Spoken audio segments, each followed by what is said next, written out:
পৃথিবীর সবচেয়ে বড় বেলুন কি বোলিং স্টিক গুলাকে ফেলতে পারবে? লেভেল 1, পৃথিবীর সবচেয়ে ছোট বেলুন। এটা আমার বন্ধুর মতো দুর্বল। লেভেল 2, 100 গ্রাম ওজনের বেলুন। এখনো একটা স্টিকও পড়লো না।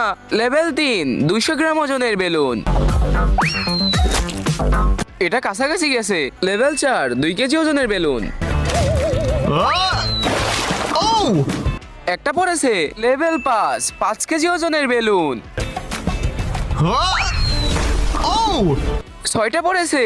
লেভেল ইম্পসিবল, 100 কেজি ওজনের বেলুন। এটা কি সবগুলো স্টিককে ফেলাতে পারবে? এক সাইডে আছে দুধ, অন্য সাইডে আছে মদ। তুমি কি খাবে? যদি তুমি দুধ খাও তাহলে ভিডিওতে লাইক এবং চ্যানেলকে সাবস্ক্রাইব করো। এইভাবে লাইক সাবস্ক্রাইব করে শেয়ার বাটনে টিপ দিলেই তখনই জাদু হবে। একবার যদি না হয় 2বার ট্রাই করো। এখনই সাবস্ক্রাইব করো। 3, 2, 1।